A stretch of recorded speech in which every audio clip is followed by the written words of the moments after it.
So Ziroom is now seeking to expand its business, but standing out in a crowded and heavily regulated market is no simple task. From internal challenges to keeping up with new technology and to taking into account government policy as well, Ziroom faces a number of speed bumps in its quest for expansion.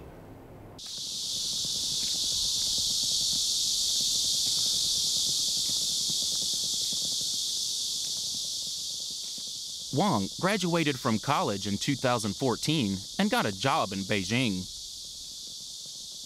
His challenge was to find a good apartment at a reasonable price. There are many young people like Wang in China. Statistics from the Beijing Human Resources and Social Security Bureau show that more than 40% of the 230,000 students who graduated from Beijing universities in 2014 chose to stay in the city. However, many of those graduates who have decided to stay in Beijing don't yet earn enough money to become sought-after tenants. One bedroom in Beijing typically costs about 2,000 yuan a month and the first 3 months' rent. Deposit and the agent fee has to be paid upfront. That's about 10,000 yuan. Most newly minted graduates don't have that kind of change. However, those graduates are Ziroom's target group, and the company rolled out its Haiyan Plan in 2013 to attract them.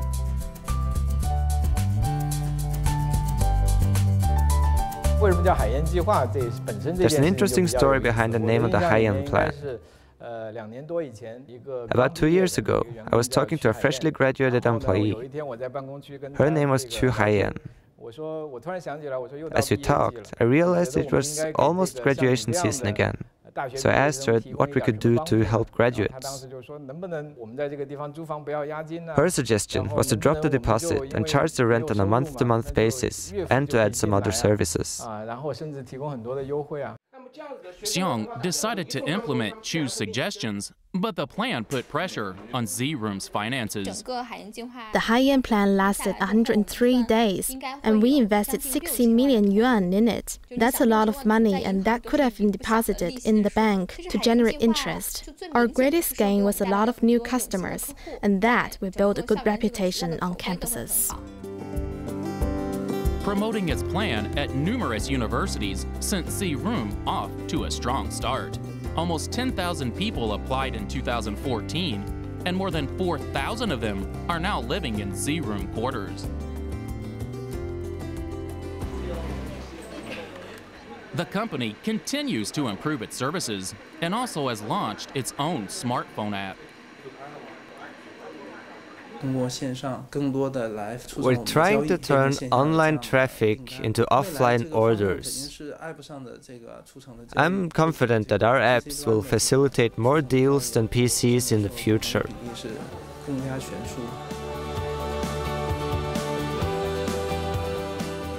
Many members of Ziroom's development team come from top Chinese internet companies. The Ziroom app has been updated 9 times since it was launched in 2013 and now has more than 10,000 users. Now, Professor, you talked about Ziroom is still in its expansion phase. Let's talk about the internal challenges first of the company.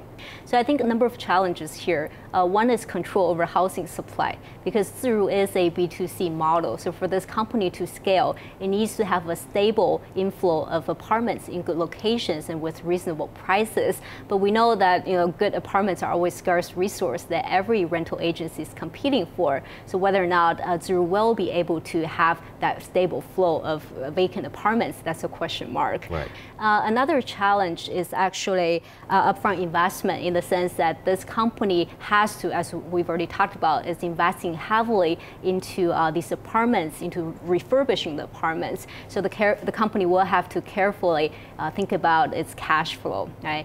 Another challenge is actually service quality. Service is what differentiates Ziroom from its competitors, right? At least one aspect. They really have to think about how they're able to hold up the same quality service, right, going forward. So that's another challenge. A fourth challenge that I can see is internal management. So Ziroom is currently managing 20,000 apartments across town, and also I think they're serving more than 100,000 tenants, right, in the city. So as the company expands, as their client base is expanding, it's really going to be very demanding on their internal management. Let's talk about potentially one unexpected competitor, Professor, the government, because in terms of China's 12th five-year plan, the government plans to build 36 million affordable homes in this country. And out of the 36 million, about 40%, so 14 million plus affordable homes will be up for rent. So do you think these government affordable homes potentially may be a major competitor for the home rental business?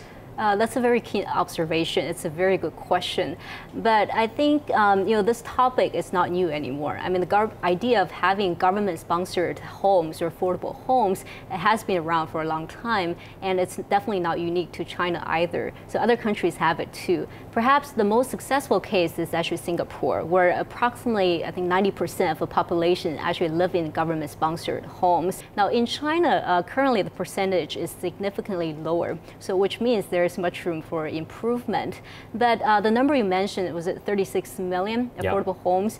My personal take is it's a very bold target. And the reason I'm saying this is because this project in China actually involves many different stakeholders. It involves the central government, it involves the regional government. So the idea here is the central government will map out the plan, but the execution will all be done at the provincial government level, right? So I think whether or not we will be able to achieve this 36 million target, I think that's a big question mark.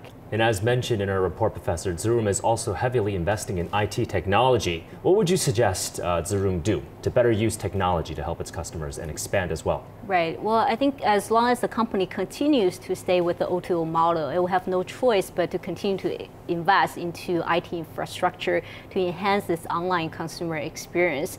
But I actually think the bigger question is what the company wants to do with its offline activities, because after all, consumers are still paying for the actual service, which is delivered offline as opposed to online. So online is more of a marketing strategy, right, to attract customers, but the actual service will be delivered offline. Okay, finally, Professor, your overall thoughts for Ziroom's expansion plans, because this company right now only in two cities, right, Shanghai and Beijing, and of course there are tons of other urban centers across China that are springing up as we speak. So what are your general thoughts about how Ziroom can further expand its operations? Michael, the way I look at this company is that this is one of those companies that falls into this category of so-called the economics of laziness or busyness. So they don't want to spend a lot of time, running errands or doing their chores. So if there is a company or kind of service that can take care of all that for the consumers, I think it will be a very attractive business proposition. Just try to make people's life a little bit easier. So coming back to Ziroom's the business arena, which is home rental business, if the reason we're seeing a lot of vacant apartments across town, part of the reason is because a lot of these property owners are really busy people, right? So they don't really have the time to deal with all the hassles around apartment rentals. So if there's a company like Ziroom, highly professional, highly trustworthy, and they can take care of all these things for the property owners. All right, pretty interesting discussion today, Professor. Thank you again for that. Thanks for having me.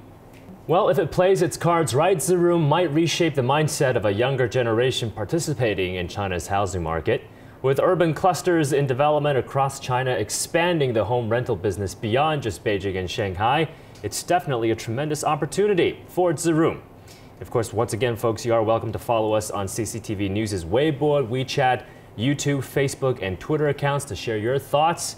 And if you have an interesting business case to tell, do email us at newmoney@cctv.com. Thanks for joining us this week on New Money. I'm Michael Wong, and we'll see you again next week.